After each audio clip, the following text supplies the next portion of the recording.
नमस्कार दोस्तों, स्वागत है आप सभी का पहचान परिवार में।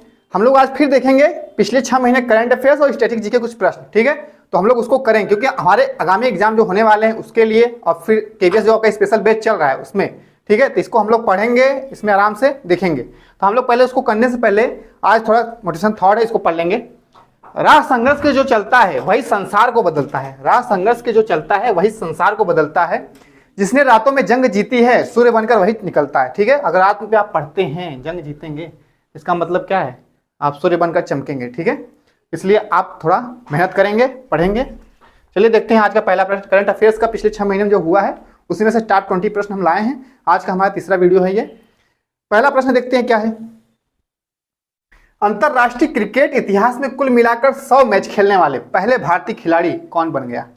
मतलब सभी प्रारूपों में, तीनों प्रारूपों में 100 मैच खेले हैं अपने भारतीय हैं। पहले भारतीय कौन है इसमें से बताना है।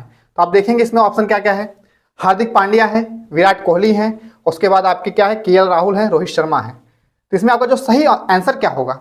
आपका जो सही आंसर इसमें आपका विराट कोहली, ऑप्शन बी। ठीक है, तीनों प्रारूप में क्या किए हैं? 100 मैच, 100 मैच खेले हैं आपके। ठीक है, तो विराट कोहली आपके पहले भारतीय क्रिकेटर हैं जो तीनों प्रारूप में 100 मैच खेल चुके हैं। ऑप्शन बी आपका सही है। अगला प्रश्न देखते हैं क्या है।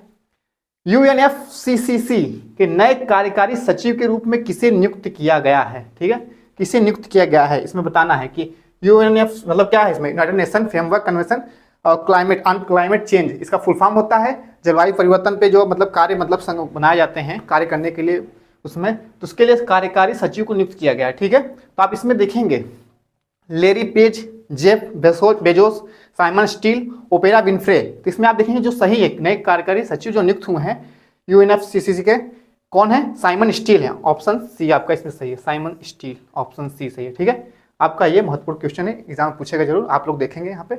ऑप्शन सी साइमन स्टील सही है। ये ग्रेनेडा के रहने वाले थे। अगला प्रश्न है अंडर 20 विश्व चैंपियनशिप, मतलब U20 मतलब लिखा अंडर 20 विश्व चैंपियनशिप में भारतीय कुश्ती टीम ने, ठीक है, ये आपकी भारतीय कुश्ती टीम, ये जो अंडर 20 विश्व चैंपियनशिप कहाँ हुआ है? बुल्गारिया देश में, जो आपका यूरोप महाद्वीप में एक देश है बुल्गारिया, यहाँ पे हुआ है। इसमें भारतीय कुश्ती टीम ने कितने पदक जीते हैं पूछा है। तो ऑप्शन क्या क्या है?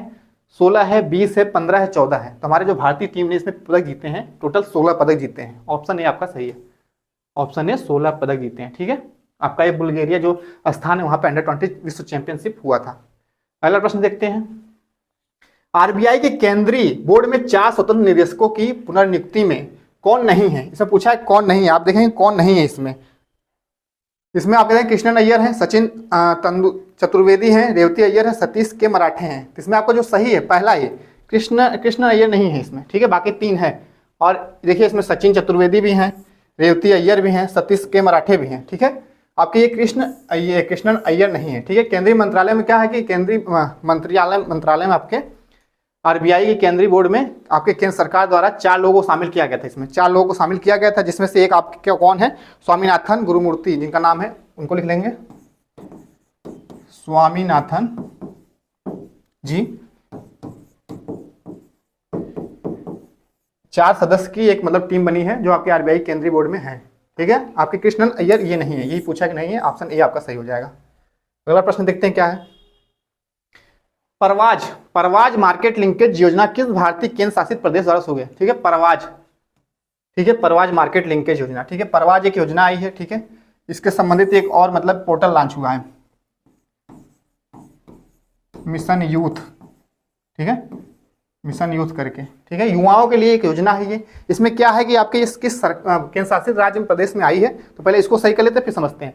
दिल्ली में है कि जम्मू और कश्मीर में है, पुदुचेरी में है, चंडीगढ़ में है। तो आपका जो ये परवाज मार्केट लिंकेज या तो फिर योजना जो है आपकी, ये आपकी जम्मू कश्मीर की है। कहाँ के? जम्मू और कश्मीर की योजना है। ठीक है, इसमें क्या है, इसमें देखिए आपको मतलब कि योजना के तहत आप बच्चों जो युवा हैं, युवाओं को क्या एक मंच पे स्थापित करके उनको पढ़ाई लिखाई से संबंधित जोड़ना, जो मतलब बच्चे को मतलब कि स्कॉलरशिप देने के लिए इसमें बात कही गई है। उनको IAS PCS तक की कोचिंग के बारे में बात करी गई है। ठीक है, तो ये सब बच्चों को मतलब जम्मू कश्मीर जो आपकी सरकार है वहाँ की, इसके लिए अपना एक योजना लाई है जो बच्चों के लिए अपना कोचिंग संस्थान के लिए मतलब उनमें सीटों के लिए है, फिर फीस के लिए, स्कॉलरशिप के लिए सब इसमें दिया जाएगा। ठीक है, आपका ऑप्शन भी सही है, जम्मू कश्मीर के। ठीक है, परवाज जो मार्केट लिंकेज योजना है आपका जम्मू कश्मीर के है। ठीक है, अगला प्रश्न है ओएनडीसी को अपनाने के लिए किस बैंक ने सेलर ऐप के साथ भागीदारी की? ओएनडीसी, ठीक है, ओएनडीसी को अपनाने के लिए किस बैंक ने सेलर ऐप के साथ, मतलब आप देखेंगे ओएनडीसी क्या है, भारत सरकार द्वारा लाई गई है, ठीक है। लेकिन आपके देखेंगे इसमें जैसे कि आजकल क्या होता है, खरीदारी जो करते हैं हम लोग,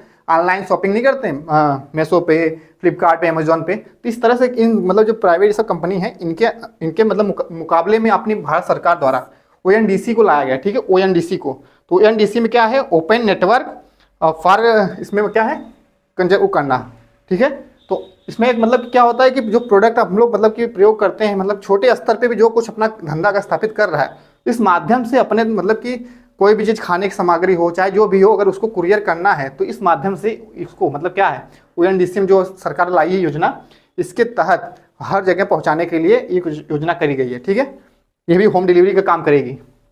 इसमें आप देखेंगे किस बैंक को सेलर ऐप बनाया गया है, सेलर ऐप, ठीक है। तो आप देखेंगे आईसीआईसीआई बैंक है, एक्सिस बैंक है, यस बैंक है, एचडीएफसी बैंक है, ठीक है। तो इसमें देखेंगे जो आपका सही ऑप्शन सी सही है, क्या नाम है, Yes Bank, option C Yes Bank सही है, ऑप्शन सी यस बैंक सही है, ठीक है आपका।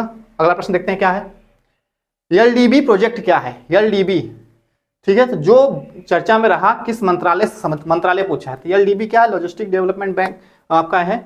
इसमें देखेंगे क्या है, एमएसएमई मंत्रालय है, सड़क परिवहन मंत्रालय है, या फिर आपका इसमें भारी उद्योग मंत्रालय है, फिर वाणिज्य उद्योग मंत्रालय, कौन सा होगा। तो इसमें आप देखेंगे पहले इसका फुल फॉर्म क्या होता है, logistic data bank, logistic data bank.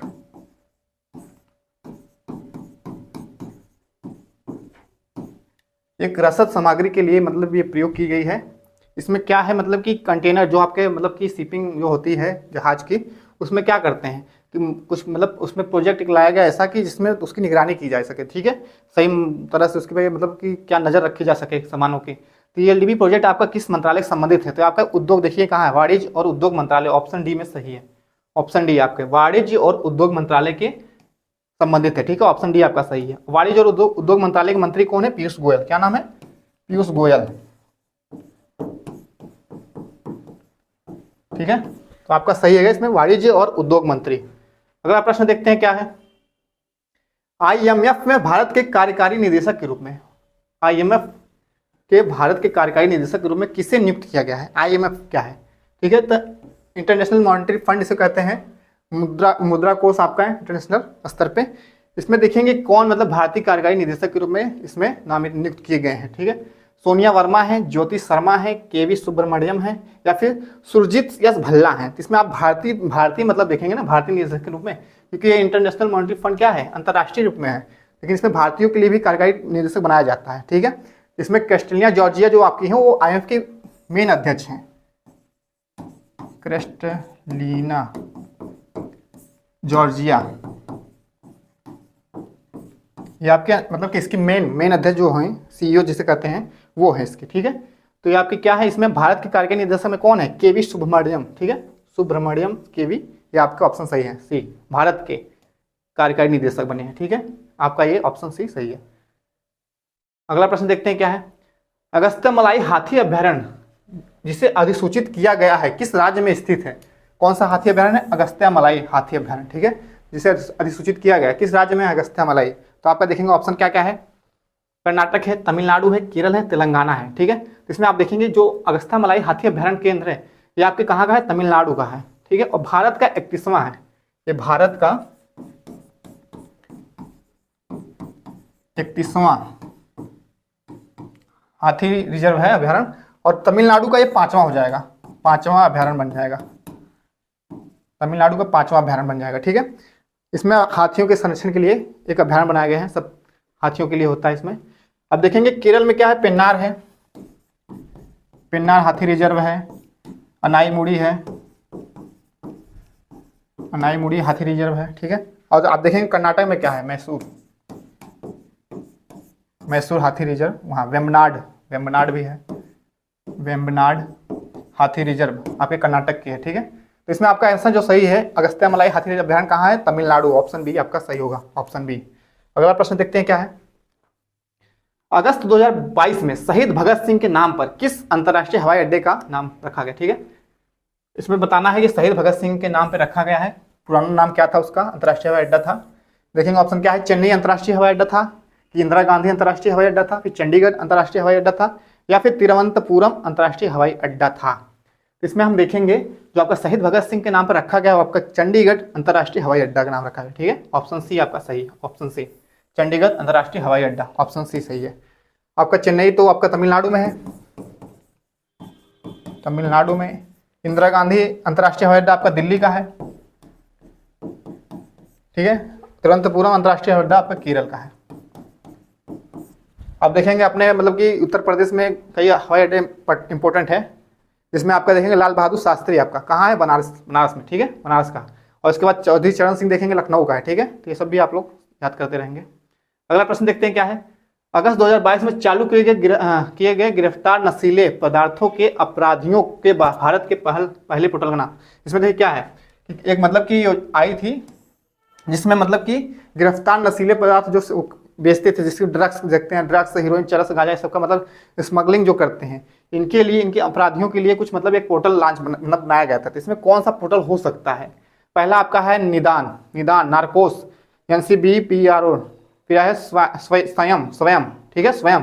इसमें आप देखेंगे जो आपके लिए इसमें है ऑप्शन क्या सही होगा इसमें, जो मतलब कि नशीले पदार्थों के लिए भारत में जो पहला पोर्टल बनाया गया है आपका निदान है। क्या है? निदान, ऑप्शन ए निदान। नार्कोटिक्स ब्यूरो द्वारा किए मतलब लाया गया है ये पोर्टल निदान। ठीक है, ऑप्शन आपका यही सही है, ऑप्शन ए निदान।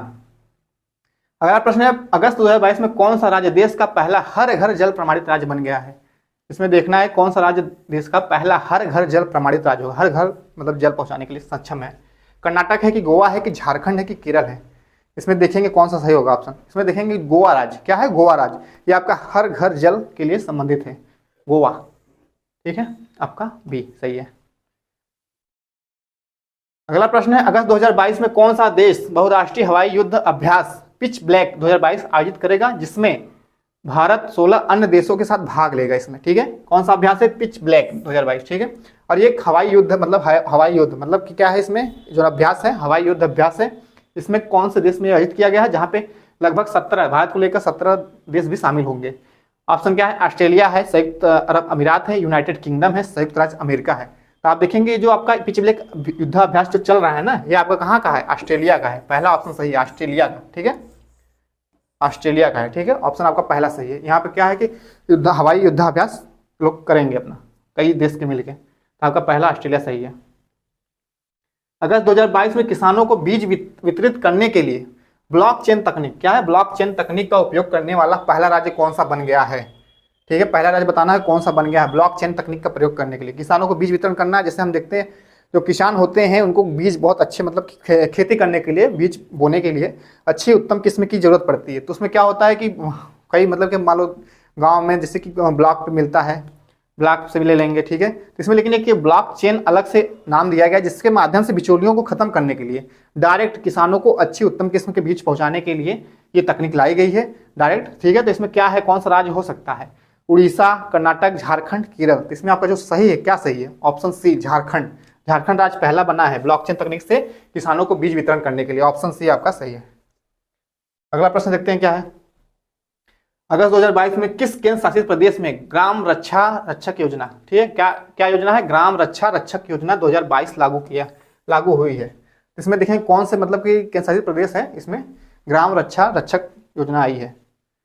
लद्दाख हो सकता है, चंडीगढ़ हो सकता है, दिल्ली हो सकता है, जम्मू और कश्मीर हो सकता है। तो इसमें हम देखेंगे कौन सा सही है। तो इसमें जो सही आंसर आपका क्या है? डी, जम्मू और कश्मीर में। इस राज्य में क्या है, आतंकवादी गतिविधि ज़्यादा होती है। ठीक है, इस राज्य में, इस वजह से यहाँ का मतलब कि योजना लाई गई है, जिस वजह से वहाँ के नागरिक क्या करेंगे, अपने क्षेत्र में स्वयं मतलब जो भी निगरानी करनी हो, सुरक्षा मतलब स्वयं कायम करने के लिए अपना प्रेरित करेंगे उनको। ठीक है, योजना आई है, इसके लिए सरकार द्वारा वहाँ के योजना को लाकर वहाँ के क्षेत्रों को तो मतलब क्या कि सेंसिटिव बनाने के लिए, ज़्यादा मतलब कि वहाँ पे ना आतंकवादी गतिविधियाँ जो होती रहती हैं हमेशा, क्योंकि सटे हुए हैं पाकिस्तान से ये सब बॉर्डर, इसलिए यहाँ पे जम्मू और कश्मीर राज्य में ग्राम रक्षा रक्षक योजना चलाई गई है। आपका ग्राम रक्षा योजना एक और है, ग्राम रक्षा योजना, रक्षा या रक्षक कहेंगे, रक्षक योजना। ये आपका राजस्थान का है। कहाँ का है योजना? राजस्थान का है। इसमें क्या होता है कि वहाँ पे स्थानीय मतलब गांव के लोगों द्वारा पुलिस की मदद की जाती है, ठीक है। ग्राम रक्षक योजना बनाएगी, वहाँ पे मतलब जो गांव के रहेंगे सदस्य वो अपना क्या करेंगे, पुलिस की मदद करेंगे, कोई भी मतलब वहाँ पे जो भी मतलब कानून के खिलाफ कोई कार्य हो रहा है उसके प्रति, ठीक है। तो आपका ऑप्शन इसमें जो सही है ग्राम रक्षा रक्षक योजना जम्मू और कश्मीर का है, ऑप्शन आपका डी सही है, ऑप्शन डी। अगला प्रश्न देखते हैं क्या है। इसरो और भारतीय विमानपत्तनम प्राधिकरण एएआई, ठीक है, एयरपोर्ट अथॉरिटी ऑफ इंडिया, ठीक है, इसरो और भारतीय विमानपत्तनम प्राधिकरण संयुक्त रूप से विकसित उपग्रह आधारित वृद्धि प्रणाली का नाम बताना है। मतलब दोनों लोग मिलकर इसमें एक उपग्रह सैटेलाइट को बनाया गया है इसरो के द्वारा और एएआई द्वारा भी। तो उस मतलब कि उपग्रह का नाम क्या है, उपग्रह का नाम पूछा है। कलाम हो सकता है, निपुण हो सकता है, गगन हो सकता है या फिर विकास हो सकता है। तो इसमें आप देखेंगे जो सही है, कौन सी सैटेलाइट बनाए हैं लोग मिलके संयुक्त रूप से, तो इसमें देखेंगे ऑप्शन सी आपका गगन सैटेलाइट, ठीक है। ये एक जीपीएस मॉनिटरिंग करता है, जीपीएस के लिए, ठीक है। आपका इसरो के चेयरमैन कौन है, सोमनाथ जी हैं इसरो के चेयरमैन, ठीक है। आपका इसमें जो सही ऑप्शन क्या सही होगा, गगन उपग्रह सैटेलाइट बनाया गया है, जीपीएस रिलेटेड बनाया गया है इसरो और एएआई विमानपत्तन प्राधिकरण वाला भारतीय, ठीक है। ऑप्शन सी आपका इसमें सही है। अगला प्रश्न देखते हैं क्या, इजराइल के पूर्व प्रधानमंत्री बेंजामिन नेतन्याहू की आत्मकथा का नाम क्या, आत्मकथा कौन सी है उनकी, बेंजामिन नेतन्याहू की, इसमें देखना है। तो इजराइल के पूर्व थे और फिर अब वर्तमान में भी वही है प्रधानमंत्री, क्या नाम है, बेंजामिन नेतन्याहू, ठीक है। तो इनको बताना है कि इनकी जो आत्मकथा है क्या नाम है उसका, आत्मकथा का। ऑप्शन क्या है, फाल्कन डेज है, और क्या है आपका, नेतन्याहू उदारकर्ता के लिए सैनिक है, या फिर महान यहूदी हैं, या फिर बेबी मेरी कहानी है। इसमें आप देखेंगे आपकी जो ऑप्शन डी क्या लिखा है, बेबी मेरी कहानी, ये इनकी आत्मकथा है, ठीक है। बेंजामिन नेतन्याहू की आत्मकथा बेबी मेरी कहानी है, ठीक है। इजराइल क्या है, इजराइल देखिए यहाँ पे इसकी राजधानी देखेंगे यरूशलेम है, और यहाँ पे देखिए एक मस्जिद है अलस्का मंदिर, अलक्सा मस्जिद है, ठीक है। ये विवादित रहता है,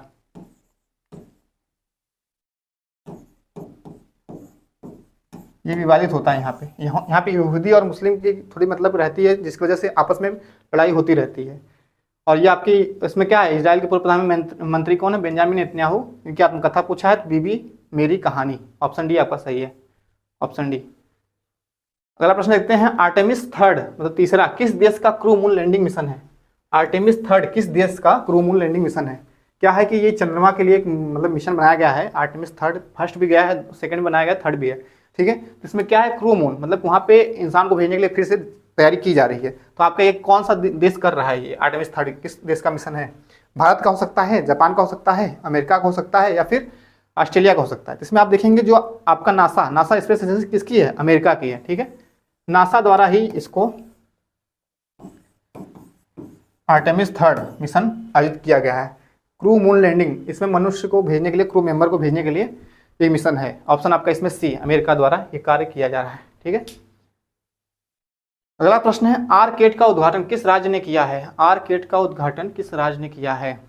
देखते हैं ऑप्शन क्या है, आरकेट पहले देख लेते हैं। इसमें राजीव गांधी, देखिए क्या है, राजीव गांधी के नाम पे बनाया गया है, राजीव गांधी के टेक्नोलॉजी विभाग के लिए सेंटर बनाया गया है। इसमें देखिए क्या हो सकता है, आपके किस राज्य बनाया गया, तो राजस्थान है, छत्तीसगढ़ है, पंजाब है, सिक्किम है। तो इसमें आप देखेंगे कौन सा मतलब इसमें सही आंसर होगा आपका, आरकेट का मतलब क्या होता है, Rajiv Gandhi advance technology centre बनाया गया, ठीक है। क्या बनाया गया है,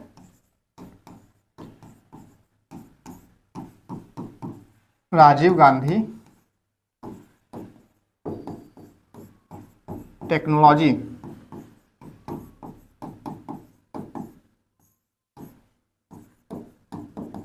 पहला सेंटर मतलब स्थापित किया गया है इनके नाम पे। इसमें क्या है कि जैसे रोबोटिक्स हो गया, आर्टिफिशियल इंटेलिजेंस हो गया, कि कोई भी मतलब मशीनीकरणी मतलब कोई भी मतलब क्या है उसके लिए प्रशिक्षण केंद्र एक टाइप से लोगों को देने के लिए ये सेंटर स्थापित किया गया है, आपके राजस्थान में स्थापित किया गया है, ठीक है। पहला आपका ऑप्शन, पहला ही ऑप्शन ये सही है, राजस्थान में स्थापित किया गया, जहाँ पे मतलब कि वहाँ पे स्थापित जैसे जो मतलब फैक्ट्रीज है, बड़े बड़े बिजनेसमैन जो अपना स्थापित करते हैं, वहाँ मशीनीकरण ज़्यादा अब हो रहा है। इसके लिए क्या है, वहाँ पे जानकारी दी जाएगी, यहाँ पे जानकारी लेके आप प्रशिक्षित हो जाएंगे, फिर आप अपना आगे जाके कुछ कार्य करेंगे, ठीक है। इसमें आपका Rajiv Gandhi smart technology centre, इसका मतलब है आरकेट का ठीक है, आपके राजस्थान में इसको स्थापित किया गया है। चलिए अगला प्रश्न देखते हैं हमारा क्या है। IDF WDS 2022 की मेजबानी कौन सा देश करेगा? ठीक है, IDF, इसमें आपका IDF इसका फुल फॉर्म देखते हैं। IDF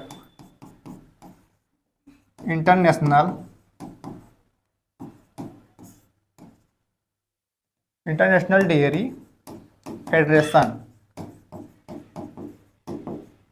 ठीक है, WDS इसमें देखिए क्या है, IDF जो इंटरनेशनल डेयरी फेडरेशन है आपका, इसको मतलब करने के लिए क्या है, भारत है, कौन सा देश है इसमें पूछा है, भारत है। ऑप्शन क्या क्या है, भारत, जापान, दक्षिण कोरिया, और फिर क्या है इसमें, दक्षिण कोरिया, मलेशिया। इसमें आपका जो सही ऑप्शन आपका पहला भारत ही है। ठीक है, भारत में ही ये कार्य किया जाएगा। वर्ल्ड डेयरी समिट इसको कहते हैं, समिट, समिति, ठीक है, हिंदी इसका है समिट, समिट। तो आपका कौन सा देश करेगा? भारत ही करेगा। ठीक है, भारत में कहा, नई दिल्ली, नई दिल्ली में ये कार्य किया जाएगा। ठीक है, ऑप्शन आपका ये सही है। चलिए आगे देखते हैं अगला क्या है। आज हमारा 20 प्रश्न करंट अफेयर्स था और 20 प्रश्न ही लाए हैं सामान्य अध्ययन की, इसको भी हम लोग आज देख लेंगे। ठीक है, चलिए शुरुआत कर लेते हैं इसको भी, सामान्य अध्ययन।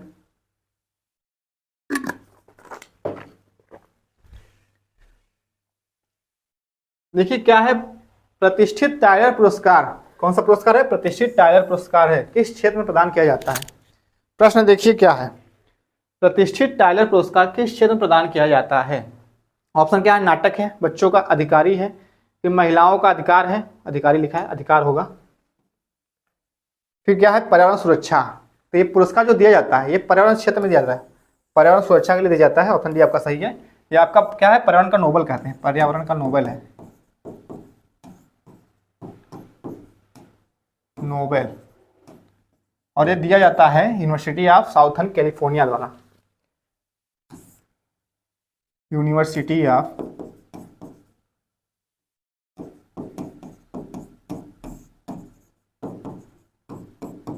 साउथर्न कैलिफोर्निया द्वारा। ठीक है, और इसमें $2 लाख, कितना? $2 लाख रुपया रहता है। आपका ये पर्यावरण सुरक्षा संबंधित है पुरस्कार, ऑप्शन डी सही होगा। ठीक है, आगे देखते हैं अगला प्रश्न क्या है। विजेंद्र सिंह संबंधित हैं, विजेंद्र सिंह कौन थे ये व्यक्ति? क्रिकेट से, कबड्डी से, बॉक्सिंग से या हॉकी से? इसमें आप देखेंगे जो विजेंद्र सिंह किससे संबंधित हैं?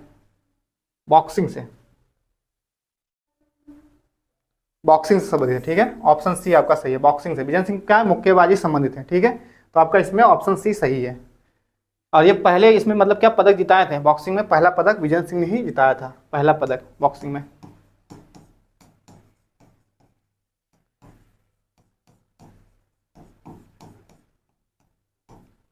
आपके सी बॉक्सिंग से संबंधित है। आगे देखते हैं अगला प्रश्न।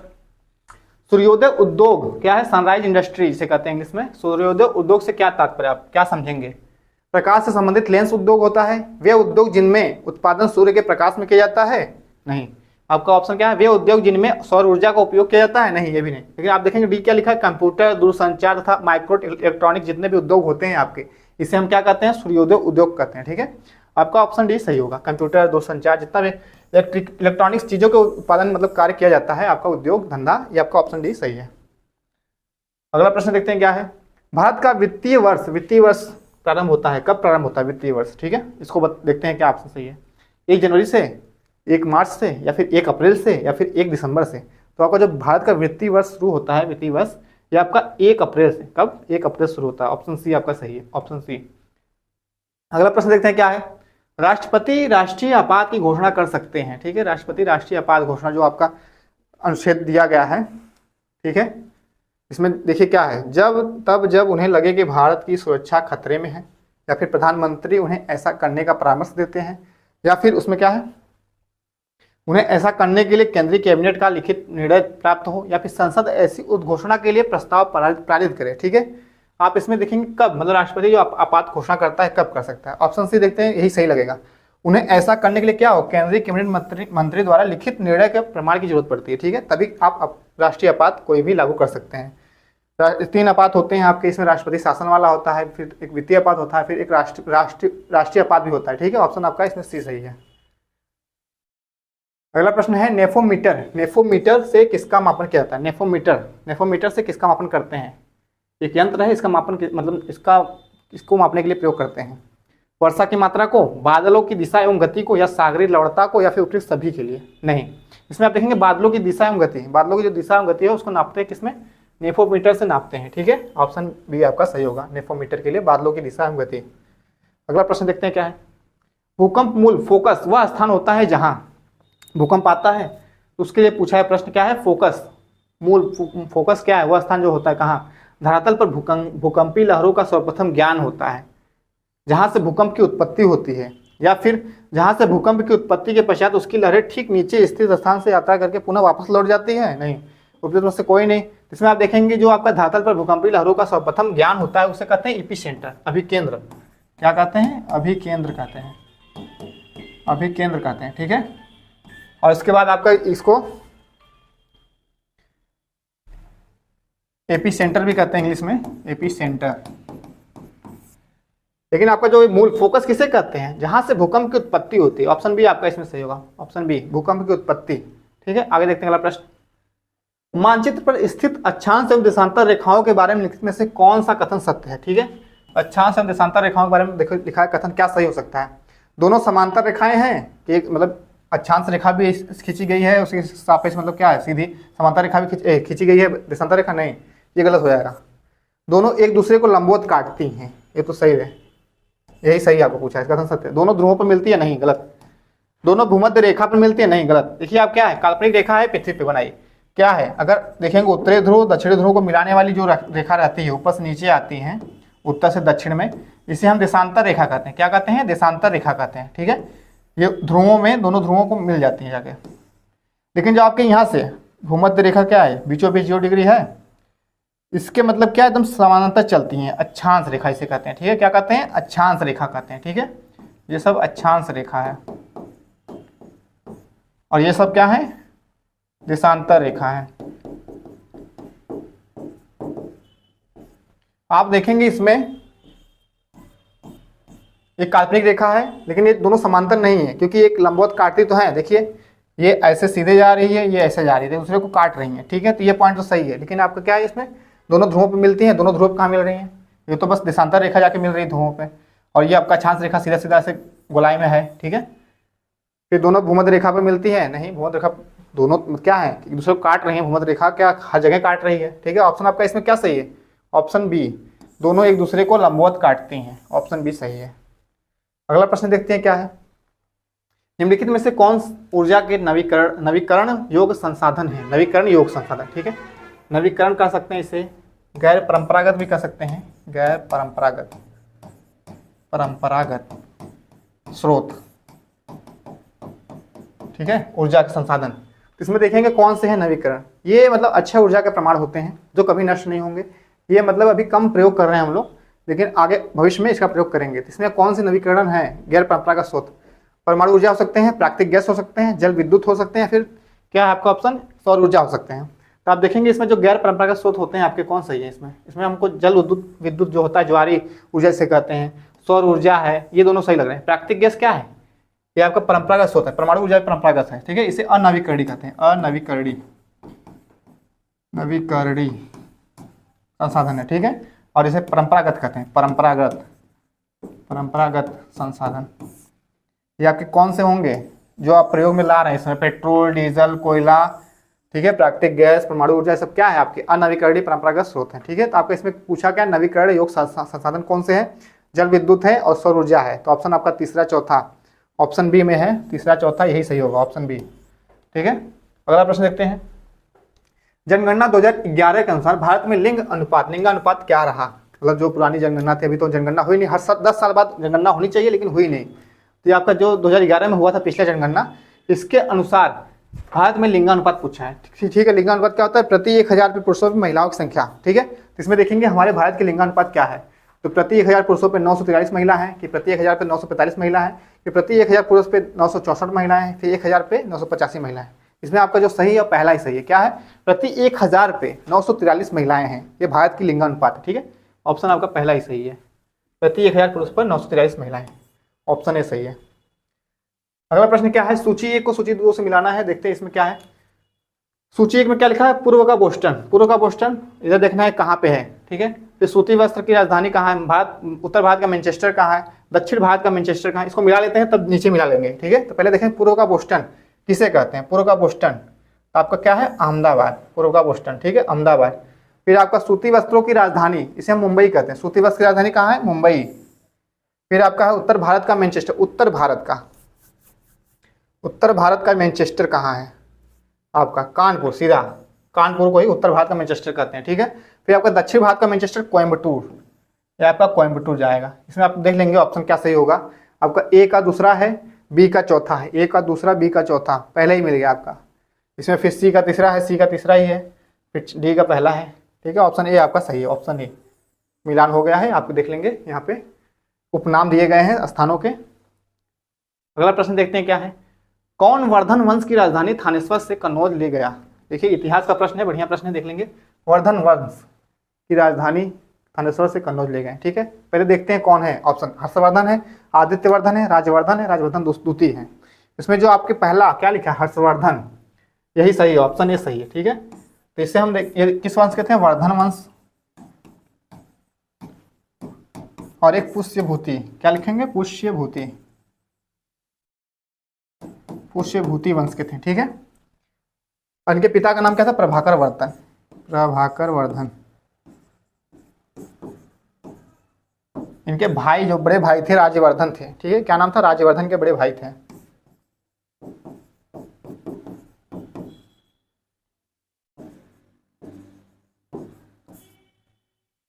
तो आपके ये जो राजा थे ये आपके, ठीक है, ये राजा जो थे आपके, ये विजयनगर साम्राज्य जो आपका था उस वहाँ के राजा थे हर्षवर्धन, ठीक है। इसमें आप देखेंगे क्या है, ये पुष्यभूति वर्धन वंश के थे, और इन्होंने क्या इतिहास में क्या इनके नाम है, इनके नाम देखेंगे कवि भी थे, ठीक है। इनकी कवि मतलब कि रचना किए थे किसकी, रत्नावली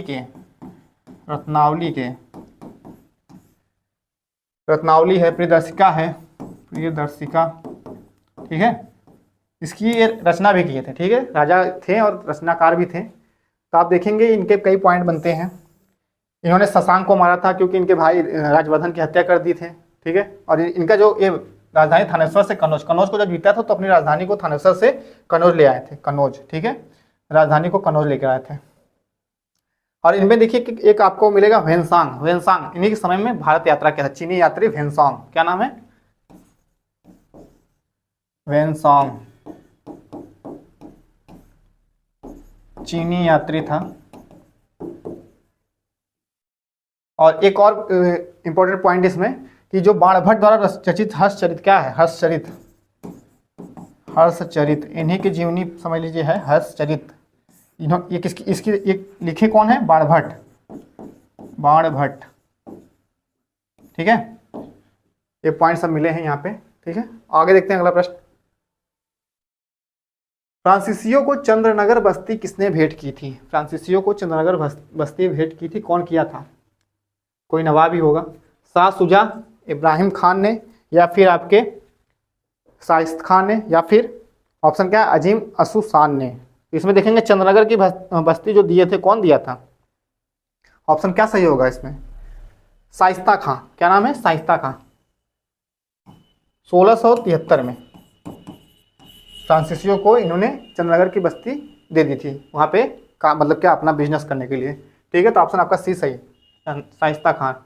अगला प्रश्न देखते हैं क्या है, कृष्णदेव राय के दरबार में अष्टदिग्गज कौन थे, ठीक है, अष्टदिग्गज कौन थे, जो कृष्णदेव राय मतलब आपके राजा हैं, ये आपके विजयनगर के हैं, ठीक है, सॉरी हमने वहाँ बता दिया था हर्षवर्धन को, ये आपके विजयनगर के हैं, विजयनगर के हैं। तो इनके दरबार में अष्टदिग्गज कौन रहते थे, 8 मंत्री, 8 मंत्री थे, 8 तेलुगु कवि थे, फिर 8 सेनापति थे, कि 8 परामर्शदाता थे। तो इसमें आप देखेंगे जो इनके तेलुगु कवि, 8 तेलुगु कवि जो थे वही इनके अष्टदिग्गज कहलाते थे, तेलुगु कवि, ठीक है। ऑप्शन बी आपका सही है, ऑप्शन बी सही है। अगला प्रश्न देखते हैं क्या है, चंपारण सत्याग्रह के दौरान महात्मा गांधी के साथ कौन शामिल थे? चंपारण सत्याग्रह के दौरान महात्मा गांधी के साथ कौन शामिल थे, इसमें बताना है। तो ये देखिए आंदोलन चंपारण सत्याग्रह ये बिहार का है, इसमें 1917, ठीक है। इसमें महात्मा गांधी के साथ कौन शामिल हुआ था? वल्लभ भाई पटेल व विनोबा भावे, जवाहरलाल नेहरू व राजेंद्र प्रसाद व अनुग्रह नारायण सिंह, या फिर आपका महादेव देसाई व मणिबेन पटेल, ठीक है। तो आप देखेंगे इसमें चंपारण सत्याग्रह जब हुआ था वहाँ पे, यहाँ पे आपके इनके साथ महात्मा गांधी के साथ राजेंद्र प्रसाद जी भी थे, अनुग्रह नारायण सिंह, ठीक है। ये आपके सही होंगे, ऑप्शन सी, ठीक है, राजेंद्र प्रसाद और अनुग्रह नारायण सिंह, ठीक है। आगे देखते हैं अगला प्रश्न। एजेंडा 21 किस क्षेत्र से संबंधित है? एजेंडा 21, ठीक है, सतत विकास संबंधित है ये भी। अब देखेंगे इसमें क्या है। ऑप्शन पहला ही सतत मिल गया, पेटेंट संरक्षण है, परमाणु निशस्त्रीकरण है, कृषि संबंधित परिधान है। नहीं, आपका पहला ही सही है, सतत विकास, ठीक है। 21वीं सदी में एजेंडा 21 इसका नाम पड़ा क्योंकि 21वीं सदी में हमको पर्यावरण संरक्षण के लिए कई कार्य करने थे, तो हम सरकार द्वारा मतलब कि संयुक्त राष्ट्र जो संघ है हमारी, उसके द्वारा इसको लाया गया था।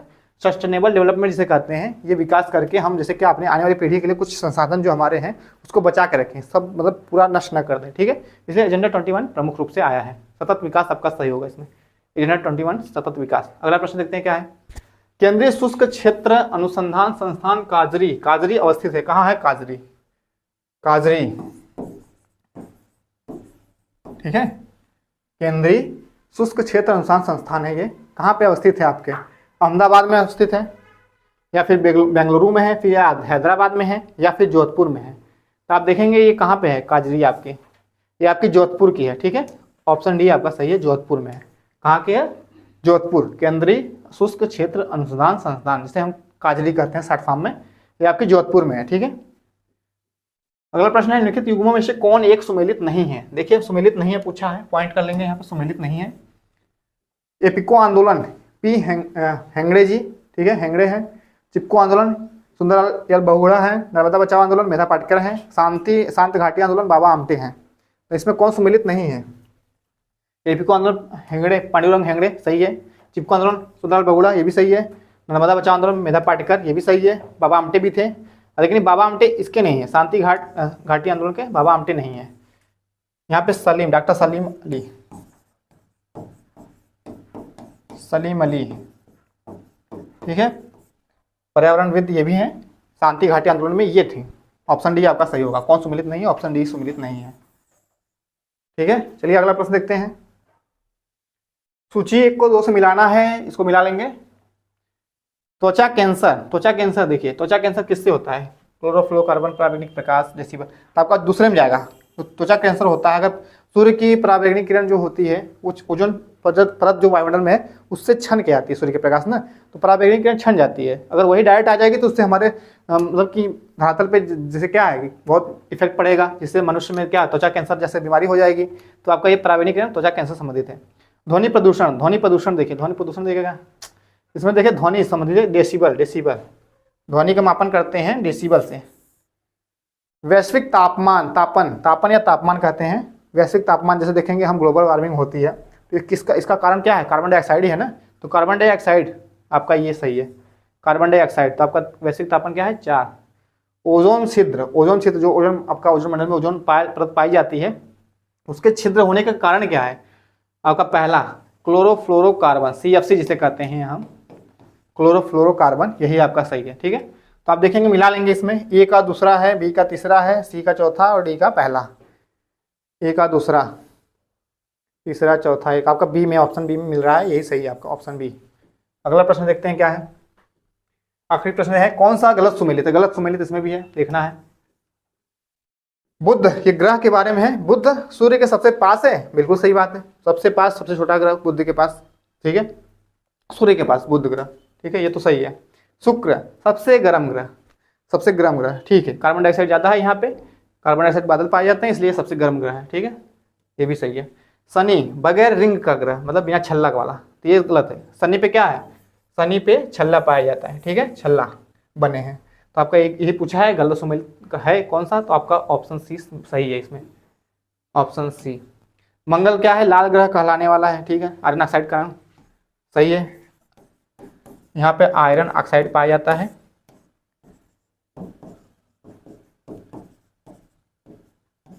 जिस वजह से लाल ग्रह कहते हैं इसे, रेड प्लेनेट, आपका ये भी सही है। बस गलत पूछा है तो गलत आपका ही शनि बगैर रिंग वाला ग्रह, यही आपका सही होगा। ठीक है, ऑप्शन आपका सी। चलिए ठीक है, आज हमने 20 प्रश्न देख लिए हैं। ठीक है, हमारे क्या थे, करंट अफेयर्स के 20 प्रश्न थे और जीके स्टैटिस्टिक्स के आपके थे 20 प्रश्न। ठीक है, तो आप लोग हमारे साथ ऐसे ही प्रैक्टिस करते रहेंगे, अपनी तैयारी को बेहतर करते रहेंगे और हमारे चैनल को आप लोग लाइक शेयर सब्सक्राइब सब करते रहेंगे। आप सभी का बहुत बहुत धन्यवाद।